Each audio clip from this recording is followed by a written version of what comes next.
Anthropic has just dropped something really exciting for 3D creators. Blender is now officially available in Claude as a standard connector.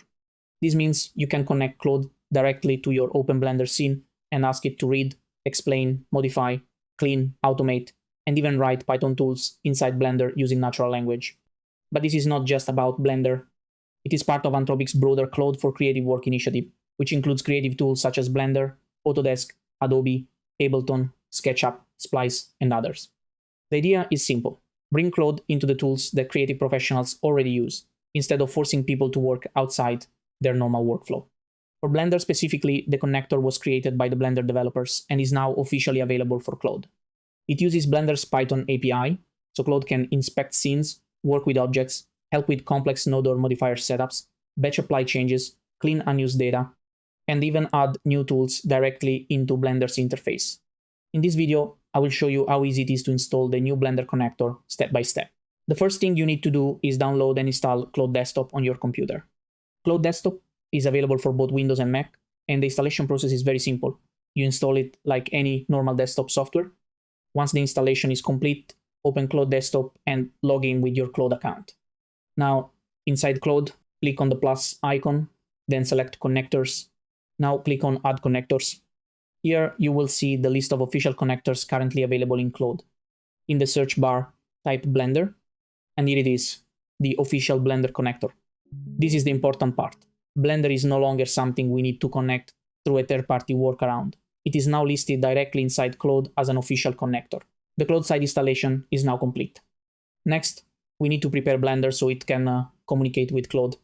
For this step, I strongly recommend following the official installation guide provided by Anthropic. Open the Anthropic tutorial page and go to the section about installing the Blender MCP server. The guide will show you the correct download link and the exact installation steps. In simple terms, you need to download the zip file, open Blender, and drag and drop the zip file into the Blender window. Blender will then install the MCP server add-on. Once this is done, Blender is ready to connect with Claude. The first thing I did was ask Claude to list all the Blender tools available. To be honest, it did not give me a very clear answer. So I went back to the Add Connectors area in Claude. I searched again for Blender, but this time I clicked on Configure. This is where you can see the full list of tools included in the Blender connector. The page shows 19 read-only tools and 7 write and delete tools. This is useful because it tells you exactly what Claude can do inside Blender. The read-only tools allow Claude to inspect the scene, objects, materials, modifiers, geometry nodes, and other elements. The write and delete tools are the ones that allow Claude to make changes, create objects, modify data, or remove elements from the Blender scene. So, before using the connector, I suggest checking this configuration page. It gives you a much better understanding of the real capabilities of the Blender connector. The next step was to check if the MCP server was actually running inside Blender. To do this, I went into Blender, clicked on Edit, then Preferences, and then opened the Add-ons section. From there, I opened the MCP server section. This shows the server setup inside Blender, including the port being used. Then I went back to Claude and asked if it could read the port used by the Blender MCP server. Claude replied with the correct port number. This confirmed that the connection was working properly. At this point, Claude was no longer just chatting about Blender. It was actually connected to Blender and able to read information from the running MCP server. If you find this video useful, please support the channel by pressing like and subscribe. It really helps the channel grow and allows me to keep testing these AI tools, MCP connectors, and Blender workflows. Now, let's continue with the next part. Once the connection was working, I asked Claude to create a modern office chair in Blender.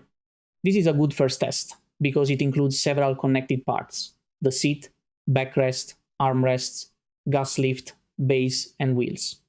Claude generated the first model, but honestly, it was a bit of a mess. The main issue was scale.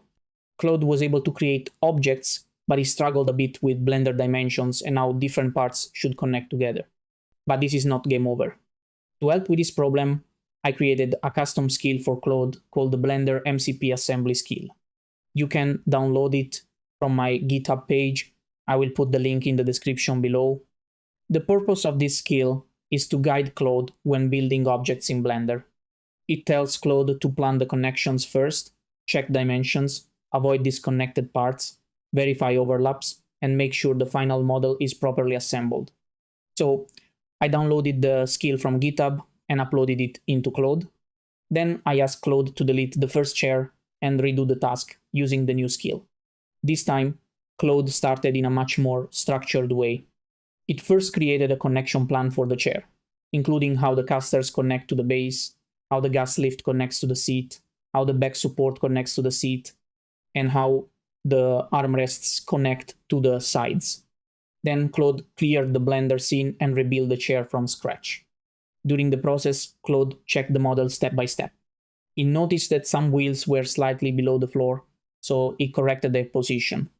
It also checked the overlaps between parts, found small gaps around the back mesh, lumbar support, and armrests, and fixed them before finishing the model. At the end, Claude reported that all 30 parts passed the final audit with clean transforms, correct scale, and verified connections. This is the key point. The first result was not perfect, but by giving Claude a better workflow through a custom skill, the final output became much more reliable. And this is why skills are so important when using AI with Blender. You are not only asking the AI to create something, you are teaching it how to think, how to check its own work, and how to improve the final result. For the next test, I wanted to see if Claude could handle something more complex than a single object. So I uploaded this reference image and asked Claude to recreate the full 3D scene in Blender using my Blender MCP Assembly Skill. The image shows a stylized low-poly UFO scene. Claude started by creating a connection map. This is one of the key ideas behind the skill. Before writing the Blender code, Claude planned how the objects should connect. Then Claude cleared the scene and started building everything step by step. It first created the low-poly hilly ground using a mesh with adjusted vertices. Then it added the road on the right-hand side, including the dashed white center lines. After that, it built the fence with the posts and rails, checking that the rails were actually connected to the posts. Then Claude added the trees. It created pine trees using trunks and stacked cone shapes, plus some round canopy trees to match the image. Next, it created several low-poly cows using simple shapes for the body, head, legs, nose, and spots, but they were a mess. Then it created the milk tanker, including the cylindrical tank, chassis, wheels, axles, and hitch. After that, Claude built the UFO, the saucer body, the dome on top, and a ring of glowing tail lights underneath. Finally, it added the abduction beam as a transparent glowing cone from the UFO to the ground, placed the cow inside the beam, added the moon, lights, atmosphere, and camera.